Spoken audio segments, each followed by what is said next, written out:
August the 19th. And as promised, we are on our weekly Lunch and Learn series where we are learning from so many amazing leaders in this group. This week we have one more, and I will not, on Thursday, it's August the 19th. And this week we have one more. I will not let you down. My audio comes in here. I just wanted to make sure that everybody is joining here either live or on the pages that we will be streaming to, which will be LinkedIn and YouTube in the future. Today, we're streaming directly into the Facebook group, Everyday Leaders. So if you're joining us on the live stream or if you're listening to this on the podcast later, please participate. Let us know what your thoughts are. And we are so excited that you're joining us today. If you have any comments, hello, Dr. Reed, glad you're joining us. If you have any comments while we're talking today in the Facebook chat, I'll be monitoring that. And I'm going to turn it now over to our amazing guest, Leigh Schutzky. She's coming to us to teach us about tolerance and how you can survive through all things that are challenging obstacles in your life. And we are really excited to have her and host her and celebrate her. And so, Leigh, I met you in one of our summits, a virtual summit that we had this summer Yes, through yes, COVID. Um, yes. and so I just was really excited because I loved your story and your journey. So I'm going to turn it over to you and thank you very much for spending time with us today. Definitely. Thank you so much, Melanie. It's great to see you because I was thinking back to that summit. Gigi had put it together and it was the recovery panel. And I think it was probably a couple months ago.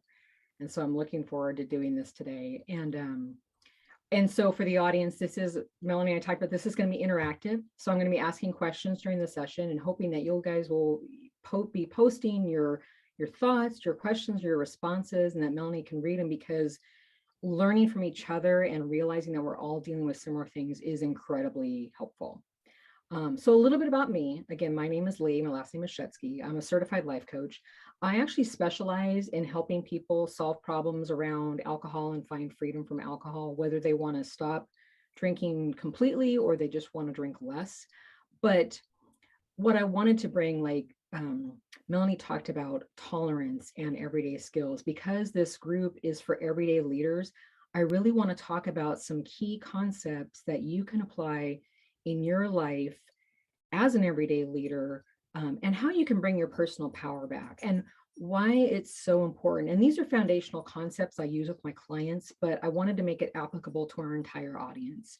One of the reasons I'm really passionate about this is I actually started studying self-development. I think I was first exposed to it into the 90s. And that's even when I first started looking for help with my own over drinking. But even after decades of learning, I still didn't know so many of these concepts that we're going to be talking about today. And I was like, man, this would have been helpful a long time ago. So yeah. So the key concepts we're going to talk about today, just a quick intro, is understanding the relationship between our thoughts and our feelings. That's the first thing we'll kind of dig into. Then we'll talk about the power of taking a pause.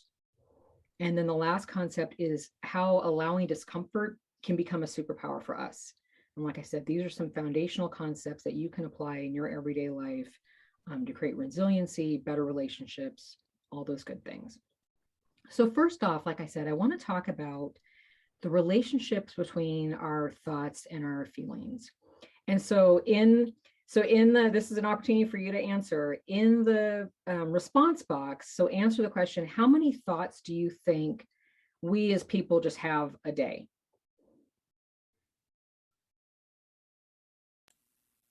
All right, anyone? John Donnelly, thank you very much for joining us. 40,000, he says. 40,000. I would say at least 40,000. I'm going to go with that. Anyone else in the chat in Facebook, what are your thoughts? 10,000, Jody says. 10,000. So that's a pretty big spread. And I would say at least 40,000 Yeah. because we're overtasking ourselves today, right? Well, and Melanie, it's impressive that you and John thought of 40,000 because the estimate is 40 to 60,000 thoughts a day. But like our one respondent, when she said 10,000, that's typically what people think of, but we don't realize that our minds are just going all the time. Most of it is subconscious, but it's like, wow, 40 to 60,000 thoughts a day. And then realizing that that's where our feelings are coming from, that the interconnection between what we're thinking, like I said, most of the time it's subconscious, and what we're feeling and what experience is being created in our life. So yeah, great answers. Um, and really these thoughts are going on about situations that are around us, circumstances that are around us, and the situations and the circumstances are factual, they're neutral. It's our thoughts that start to create meaning around them. And that's where we can get tripped up is what am I making this mean about something that's inherently factual or neutral? So like I actually had an example this last week, which is a great, real simple example. So I went to the mailbox, I picked up my mail, and in there was a letter from the IRS. I hadn't even opened the letter yet. And my first thought was, I'm probably being audited. My feeling was dread. I mean, instant. And it's like, I hadn't even opened the letter yet. It's just something that came into my mailbox, and realizing that that feeling of dread is coming from me thinking, oh, I'm probably being audited because my situations have changed the last few years. Um, and the comparison is once I finally did open the letter, they were just saying that there had been a correction on my tax return. And so they're like, file this letter with your next taxes. And just like that, my thought changed in an instance, like, whew, thank goodness, and a feeling of relief. Nothing truly had changed. The circumstance was the same. The letter was the same. Coming from the IRS was the same. It's my thoughts about it.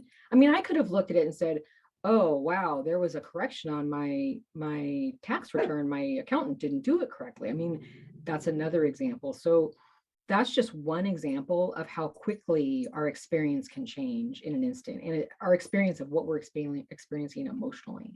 So when I think about the audience, like I'm going to ask the audience, and you can put in the chat, where's an example of in that you can think of in your life where something factual has happened and you had a thought about it, or you can see how different thoughts can create different feelings. So if people are interactive and can put in the chat some of what they've experienced, that'd be helpful. Oh gosh, I think of a million things immediately, right? If you get up and you're one to turn on the news, you immediately start thinking about whatever is being broadcast. Yeah, Versus great if you get example. up and do meditation or exercise or really take control of those first thoughts. I know we talk about this a lot, Leigh. People say, well, I'll get up and look at my phone first, right? I'll grab my phone and see what's going on the thread. I can say Yeah. I'm pretty guilty of that sometimes. Uh, and so that's what gets in our mind, right? Whatever's on that thread. I love this question. John, do you have any thoughts, or Jody, or Dr. Reed, anyone on the chat here on the Facebook live feed that has a question or a thought about this? Anybody else? Silence, crickets. This is scary, I think, to a lot of people, right?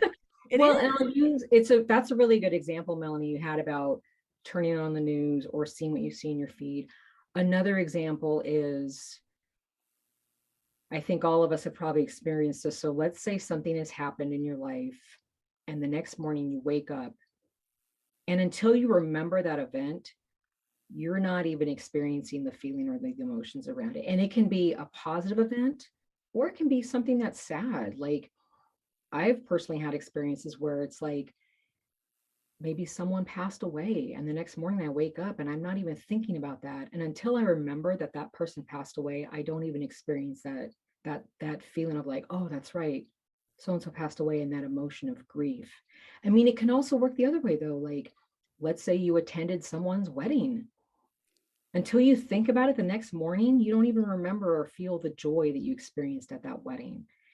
It's and so I use that example because I'm sure most of us have experienced that when we wake up first thing in the morning, we're just there until we start thinking about or remembering, and then it's like all of a sudden those emotions come flooding back from our thoughts. And so again, and really, why is this important? Why is it important to understand how our thoughts and feelings are interconnected? And first, the reason it's so important is just to create that awareness. Like Melanie, your example about like being aware of like when you read the news, such a different experience that is versus like if you're practicing a meditation to start at your day. Hmm. So the awareness is the first piece. I have a chat that I just posted for you from Facebook. This is from Jody. She says she's tried to shift her reactions from positive rather than the worst. One that catches her that she wanted to share was a phone call or text from someone that she doesn't normally talk to, Mm-hmm. right? And that can Yep. be good or bad, right? That can bring Yep. someone into your life that, Mhm. gosh, they don't really know where I am in my life, yet now we have to kind of go back and recreate that Yeah. connection or experience. Yep. And that's a great example, Jody, because that's an example of something happened, like someone is taking an action and you're getting a message in on your phone or an email. And we'll talk about this in a little bit, but it's that awareness of, oh, what am I making this mean about me, or what's going on, or what is this bringing up for me? Because it's our response to that text. Someone could be like, I'm really excited that so and so texted me. Another person could be like, why are they texting me? Hmm. Absolutely. Yeah. And she just posted that. Yeah. For example, she's saying something, afraid something bad has happened. And that's our brains are working normally because our brains are going to default to survivor mode where we're like, where's the danger? We want to stay out of pain. We want to seek reward. That is perfectly normal. And you're right. It's using our human's brain to then create that awareness and be like, whoops, I can catch myself thinking this 40 to 60,000 thoughts a day and be like, how can I think about this differently? Hmm. Mm. So That's that. great. So Yeah. great. Yeah. So that's that first key concept of the relationship between our thoughts and our thoughts and our feelings and the awareness around it. And that's why I mentioned beliefs. It's also important because beliefs become such a big part of it. Anytime we hear ourselves saying, well, I should do this, or I have to do this, or the absolutes, always and never, those are beliefs. Like an example I heard from a client was the belief that anyone who drinks any amount of alcohol is an alcoholic. That was the belief she heard growing up in her family. Another one is like if someone struggles with food, maybe as a child, they were always told to completely finish all food on your plate. That's what you should do. That's a belief. And it's a question of just questioning these and saying, is this still useful? Is this still serving me? Because some beliefs and some thoughts may still serve us, but others may not. And that's where creating that awareness allows us to start exploring. Um, some of the things like I when I talk with people and things to help them like to start to unravel these, like Jody was talking about, is like I'm open to believing something different, or I'm open to exploring other alternatives. Or like if you do have a belief, like my belief is, and at the end of it, adding the phrase, and that's okay, Mm. really neutralizes some of the intensity around some of these beliefs we have. So those are just some helpful things. So that's, again, this is the first thing we're talking about, is the importance of the relationship between our feelings and our thoughts to create the awareness. And the next concept that this leads into is then the power of the pause.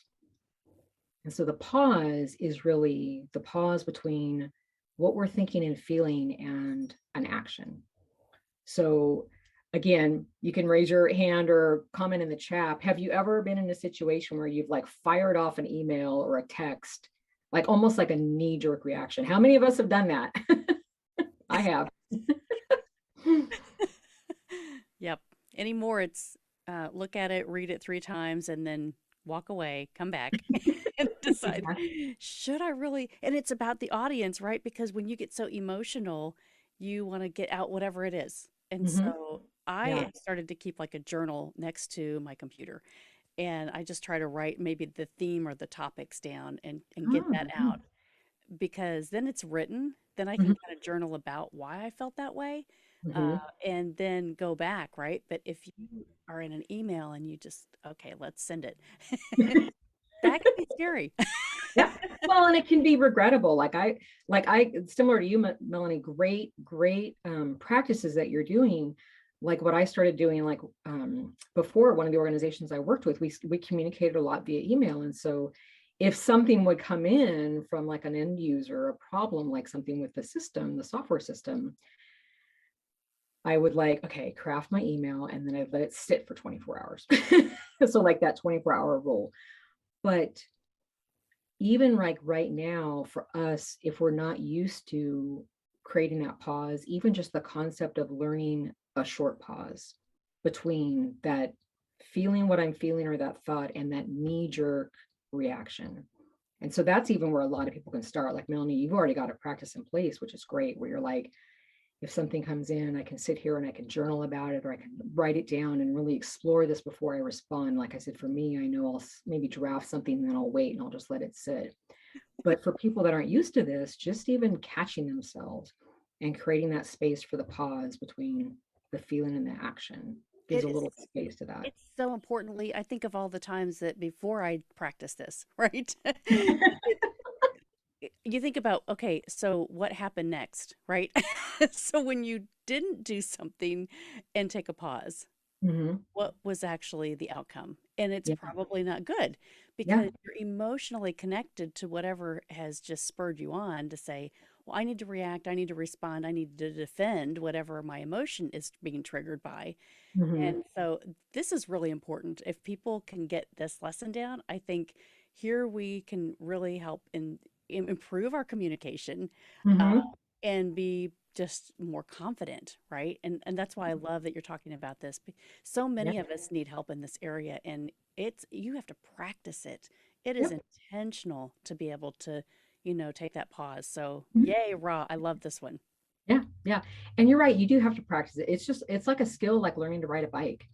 People don't realize that just practicing the ability to pause, um, and like thinking about like if someone is normally in a very reactive mode, if one of our audience members thinks about situations, imagine how it could be different if you just catch yourself and pause. And it doesn't mean that your reaction has to be any different, but even creating that space creates that space for getting curious and exploring. And so, like, this is an example, like when I use, when I help clients. So, like, again, clients who are struggling with over drinking, they're jumping the pause and reaching for a drink to numb something that's going on internally. And so helping them start to create that space, that pause where it's like, before I reach for this, what's going on? And again, curiosity from a place of compassion and grace. I mean, like I said, when I overdrank, I struggled with all my own shame and self judgment. And I think that's pretty normal that we get pretty hard on ourselves. And so, doing these questions from a place of curiosity, but with grace and compassion and self love, and just exploring. I'm trying to think of like some other client examples. Some of it is habitual. They would come home from a day at work and they would be thinking, oh, that was an awful day. They're feeling stressed. Their first reaction is grab something to drink. And it's like, let's slow it down and let's create a pause. And then let's really explore this area before you're reaching for something. What's going on with, that feeling of stress from your day. And that's why it's really important, is that's where people start to take their personal power and their personal agencies back. Um, does anyone have questions about that? Did anyone post any questions or anything in the chat or any other situations that's come up, thoughts that they've had? See. Nothing on Facebook. Anything here? I know we've got someone else, Donald O'Leary. You joined us here. Great to have you. If you have any questions, or John Donnelly, either of you have a question about this for Leigh, I think this is a really great topic because things can happen in a second, right? Things can happen in a second to kind of throw us back into everything was fine, and then all of a sudden, oh my gosh, we have lost control, and we need to kind of take that back. So I want to make sure here if there's anything else. No, I don't have anything from anyone else in the chat right now. Um, John just says yes. So right, it's a powerful thing if you can start to take that pause and take control because things can be going great and then something triggers you and all of Mhm. a sudden you lose it. Yeah. And I think COVID has been really hard on people. I Mhm. see what's changing, Leigh, and I want you to talk about this a little bit. Yeah. Uh, People that have not had COVID, yes, they've either had the vaccination or not, whatever your choice is, right? No different. It's your Mhm. personal choice. However, when things start to change, now it's been about a year since the vaccine started coming out. So you've had three choices or four choices. You had three vaccines or not to get the vaccine, right? Mhm. And Yeah. so now they say this next strand is coming out. Mhm. So that can trigger people to say, I thought I was safe. I thought I made the right decisions. Mhm. I've seen my friends, family, coworkers, whatever, our jobs are shut down. We're not going back to work. Things that cause and trigger this stress that you may have never experienced before, Yep. right? That can also start a new pattern. And so that's what I really want you to talk about and talk into, if you Yeah. would.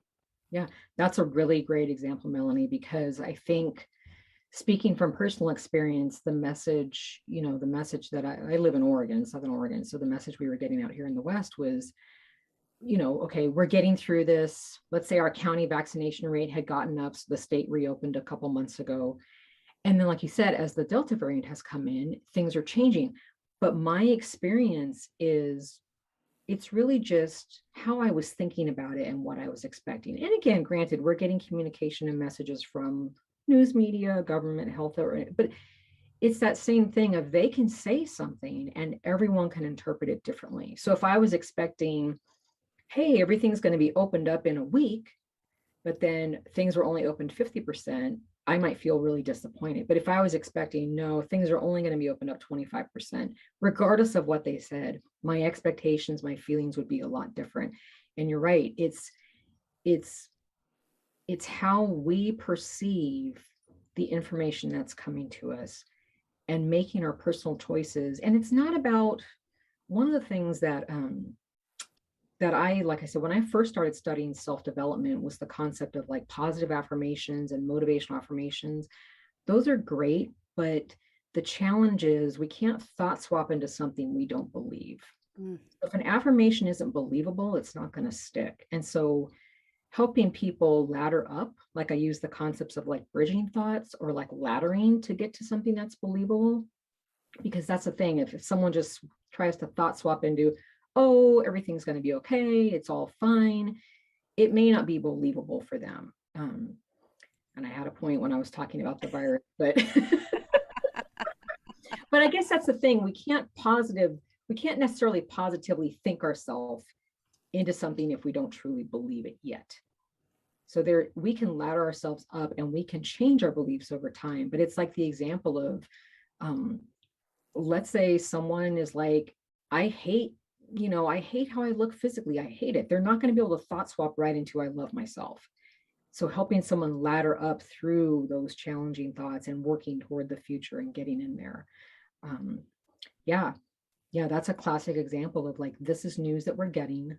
The news is just happening. It's being told around us. It's situational. It's factual. Like, what are the vaccination rates? And the questions are like, what am I making this mean about me? Like, what am I making this mean about my situation? Am I thinking it means I can't go somewhere? Am I thinking it means I still have to homeschool my kids? Am I thinking it means I have to wear? I mean, how am I interpreting this? And just realizing that the way we think about something is creating our experience in our life. And the power behind that is we can also then choose to think differently. But mhm. that first thing is just having the awareness and having that pause and catching ourselves. And like you said, that's a skill that doesn't happen overnight. I mean, it's just like creating that space, catching ourselves, having that pause. That It's kind just of answer what your Yeah, question was? it's like learning to ride a bike, right? I Yep, mean, those things exactly. you say, well, the first time you went over a bump, or the first time that you fell off, or the first time, that you're trying to get your balance and stability. And so maybe you break your leg, right? And then you try Mhm. to ride a bike again. And so all those things will come back. But those triggers are what I think is so important. In today's challenges, I want to say it that way because it really is a challenge. Mhm. Every day we say, well, if I live in Indiana, you live in Oregon, and we hear the news from your city versus mine, Mhm. that starts to trigger the fear that comes in to say, well, we need to get ahead of it, right? Mhm. Or we need to protect ourselves. And so then that creates some habits that may come in, or that we may form habits because we say this is the only way I know how to cope. And Mhm. so Mhm. that's the really I think challenging part for a lot of people, that if you haven't had something that's triggered you before, but there's this new situation, and I think COVID has done that to a lot Mhm. of people, and that's why I think it's really important that you're talking about this today, because Yeah.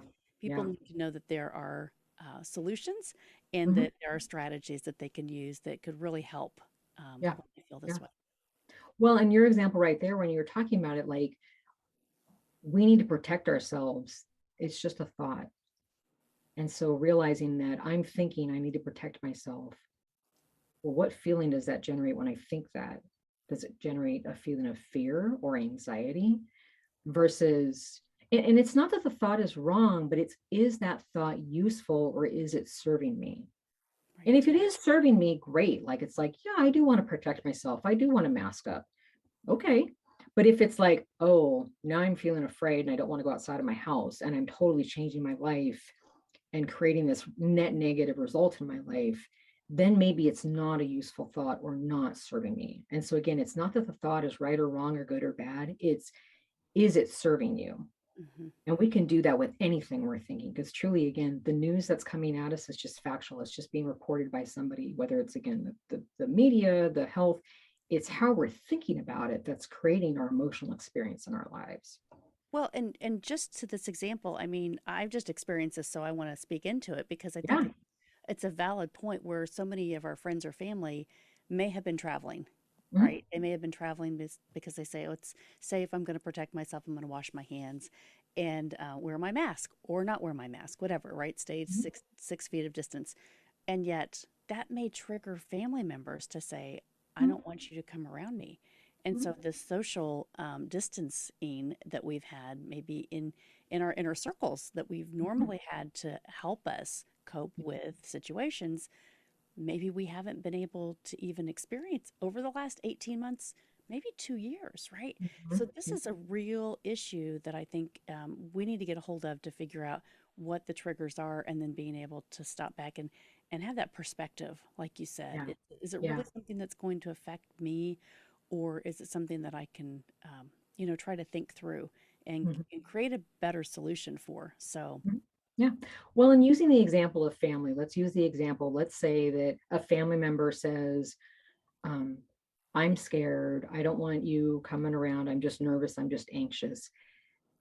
Part of what I also help clients with is the concept of, emotional adulthood and the level of emotional responsibility for ourselves. And so it's the idea that as adults, and this was like a mind blower because I was raised where the message was, if you say you're going to do something, you do it. So I was like, wait, what? Adults can say they're going to do something and not do it? Mind blown. But the idea is that everyone as an adult can do or say whatever they want to do. It's our thoughts about it and our feelings about it. That's all our choice. And so, and again, we may be like, let's say a family member says, I'm just really scared. I don't feel comfortable seeing you.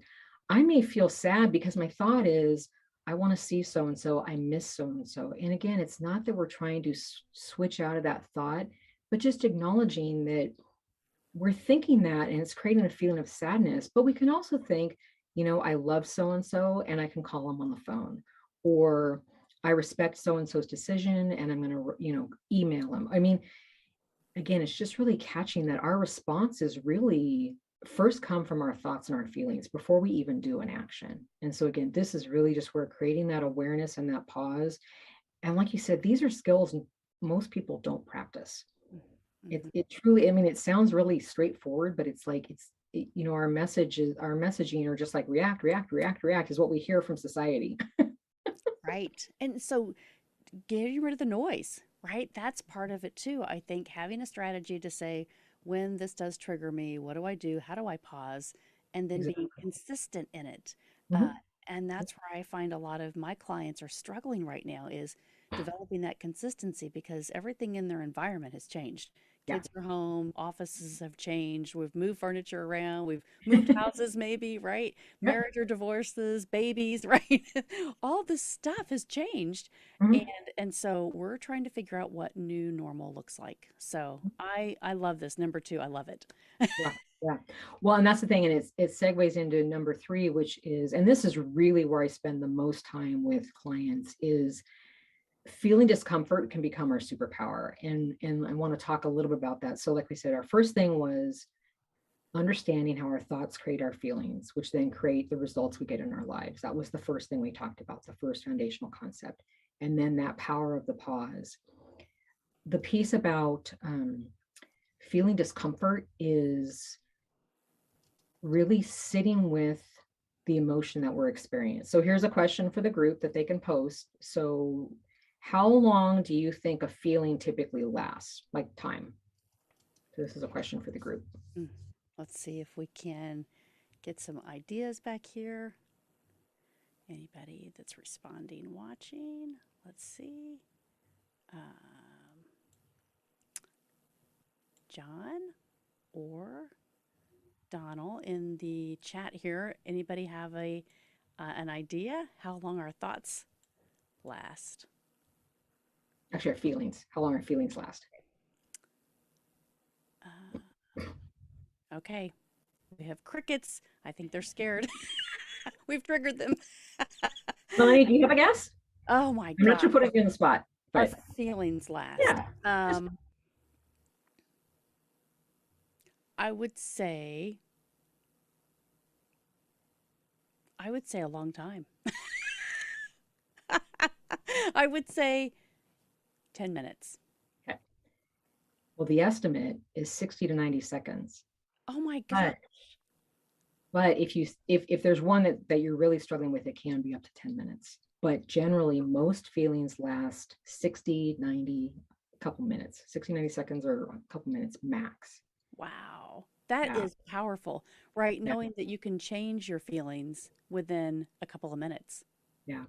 Well, and the idea of the discomfort. So like when I'm helping people and we're looking at helping them stop over drinking alcohol, it's not as much about the stopping over drinking alcohol as are you willing to be okay with being uncomfortable and feeling the discomfort of not grabbing a drink to numb what's going on.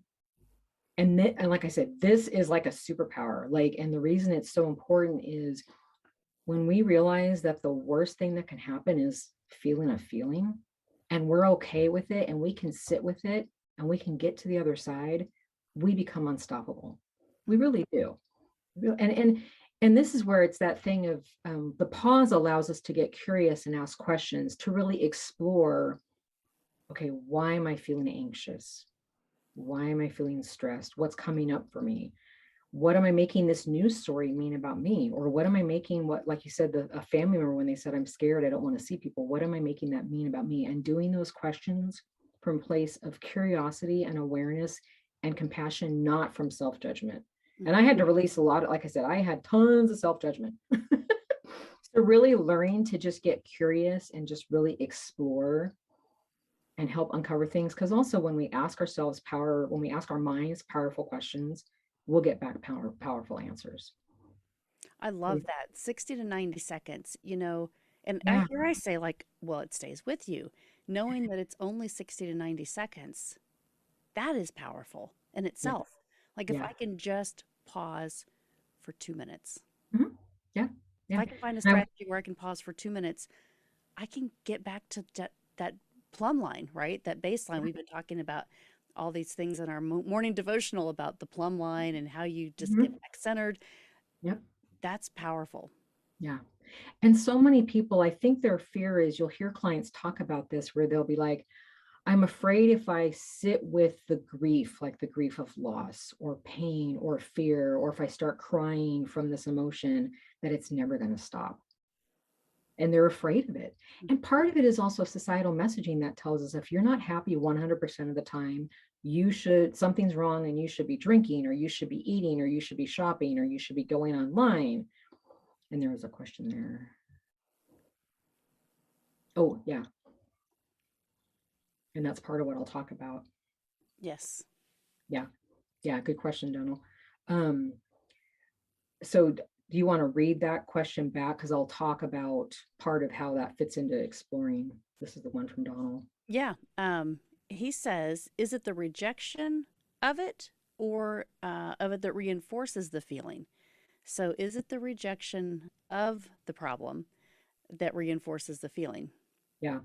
So that's a great question because basically, anytime we have a feeling, there's four different ways we can respond. So the first is like we can avoid it. So, like you think of like you close your eyes, I'm ignoring it, I'm avoiding it, I'm not seeing this, which is like rejecting it.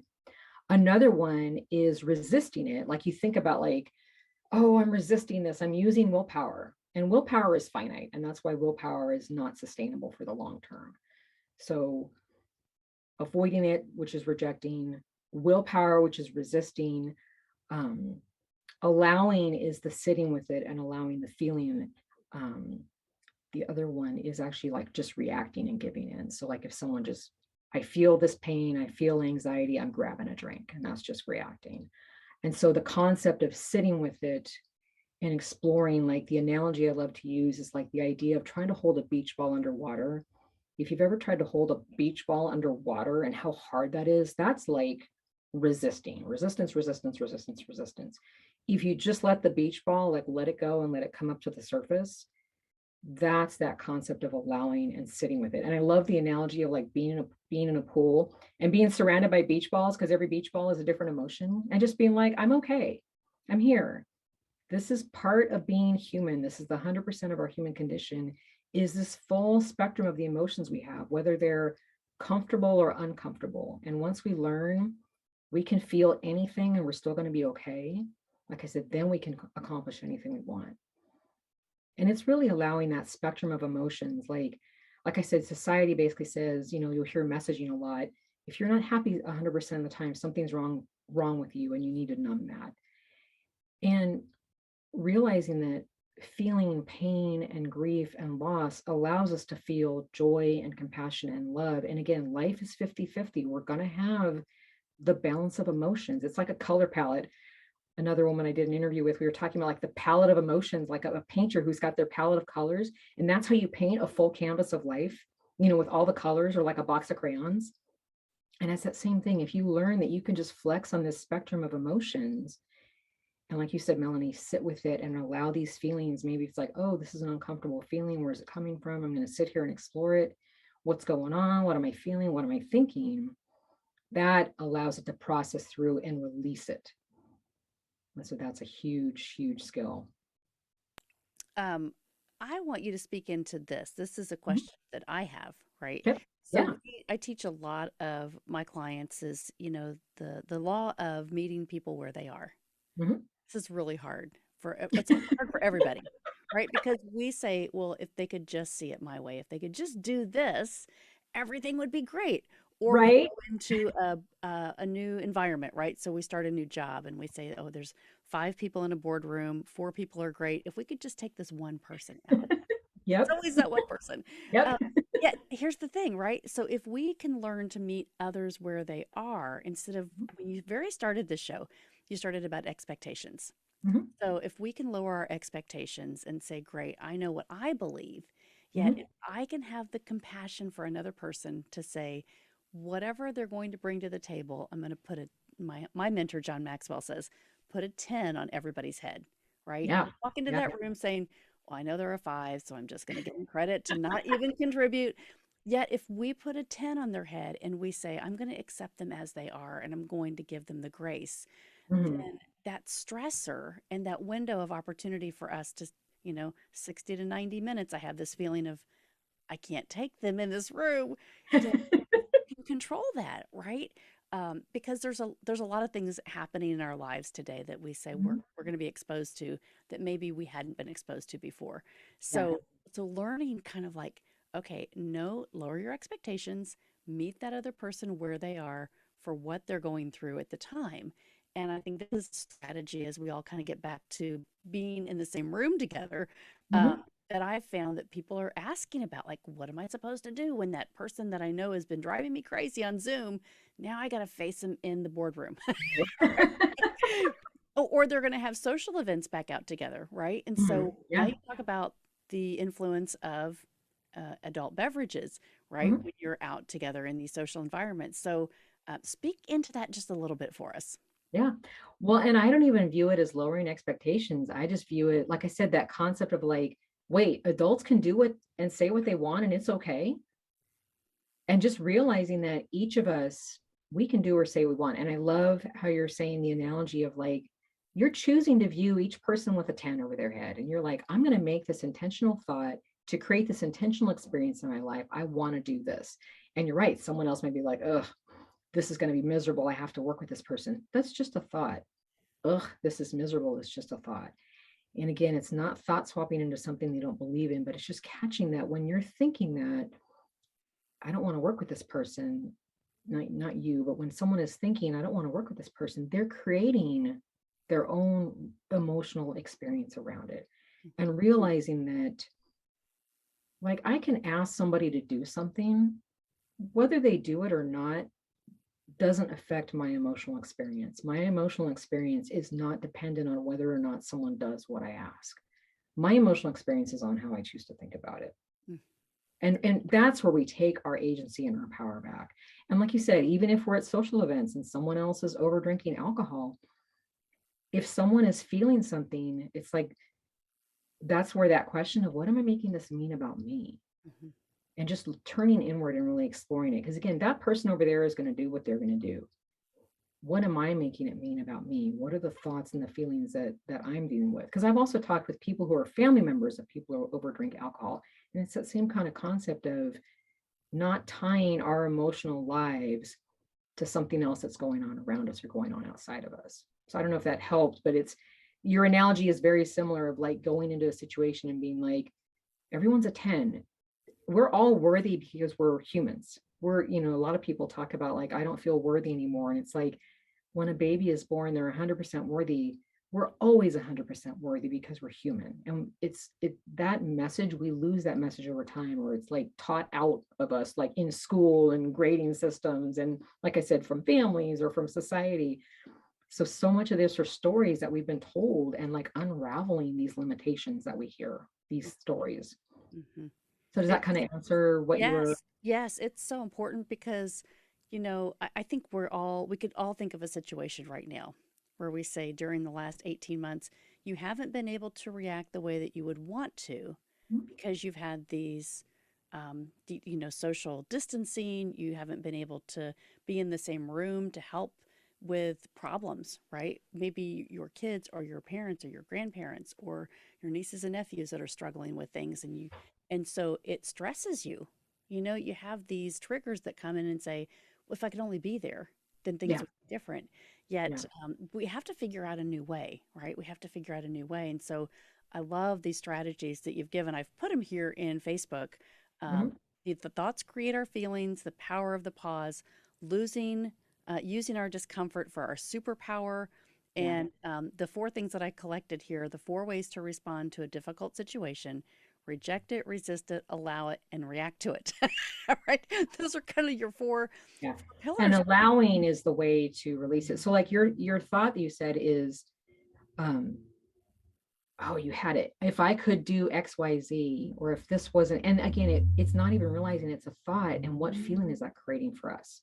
But yeah, those learning to allow is where we start to um, release those emotions that we're uncomfortable with. And so again, that's actually when I work with over drinking clients, that's really where we spend the bulk of the time, is sitting with and allowing the urge or the over desire to drink. But it can be true for anything we're over consuming. If someone is having an urge to grab a bag of potato chips, or if someone is, they don't like silence and they're constantly on their phone, or they have to have the TV on, or they're shopping, it's like, what is the discomfort they're feeling, and learning to allow it. Because you're right, the other things, reacting, resisting, avoiding, and that was what Donald's question was about, it just perpetuates it and keeps it going. Mhm. And so again, this is like a meta skill of like allowing that can be applied anywhere in life. I mean, it really can. This is awesome. I want to go to the chat here. John, is there any questions that you have today for Leigh? This is really a great conversation. No, just sorry, I was a bit distracted there, but I'm enjoying the conversation. Thank you. Thank you. Yeah, Well, it's so great to have you here.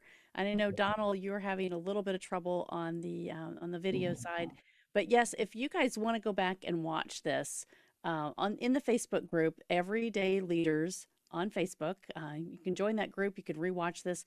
We're also going to push this to LinkedIn and YouTube here as a future recording, so you can join us on that time. But Leigh, how can people find you? How can we get a hold of you if we need some help from you, some coaching? I know you're a great life coach. to be able to help people through things that they're struggling with. And I think I love that this group is really pouring into each other so that Hmm. we can Hmm. help with strategies. So, what's the Yeah. best way to find you? My business profile is on LinkedIn. And so my contact information is on there. So my email, it's hard. I won't spell it here. If you put it in the chat, it's easier, but because it's lots of letters. But if people just find me on LinkedIn, they'll find all my contact information. And Okay. that's really where, again, like I said, the focus of my coaching is these concepts and specifically helping people, really get in there and learn how to allow the urges, and sit with them and not feel like they need to reach for a drink to numb the emotions that are going on or they're happening. Or if it's something like a habitual trigger, like you talked about, like things that can become habit, conditional. Some of it's also just like the dopamine response, that reward of like that concentrated alcohol or concentrated sugar.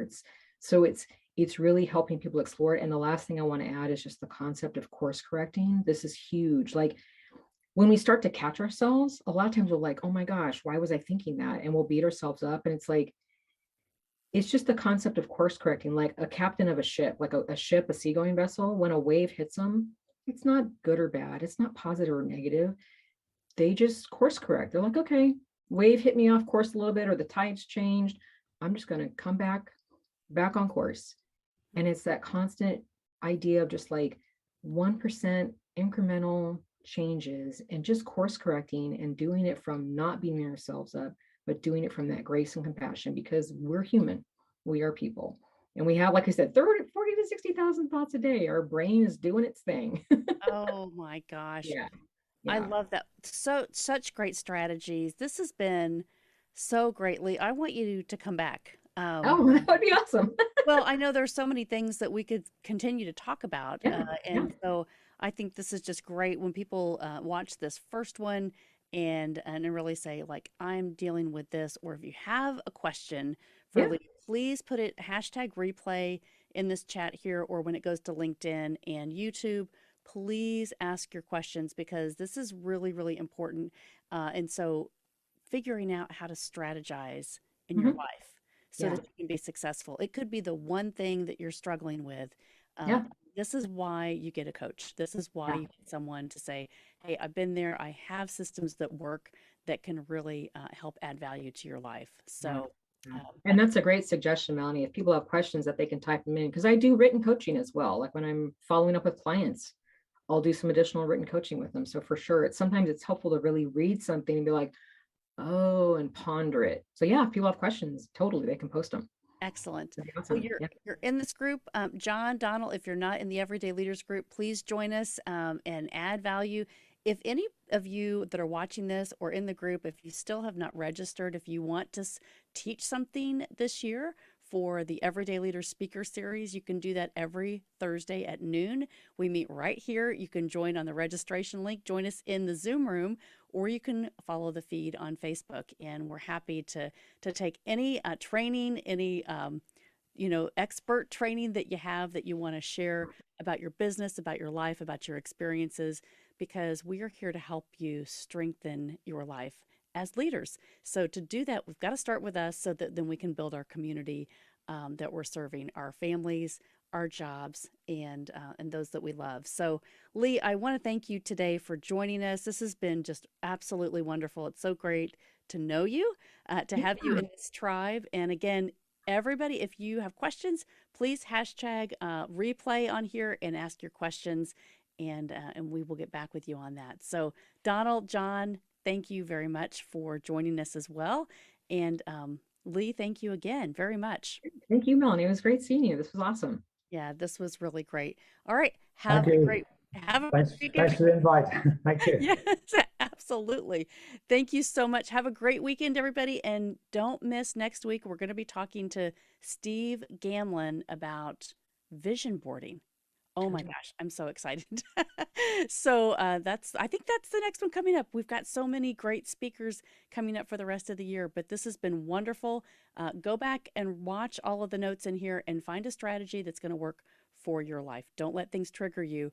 We got you. We can help you with that. So thank you so much, Leigh. You guys be everyday leaders in your life. Continue to build those strategies because we want to help you get stronger. Have a great weekend. See you later.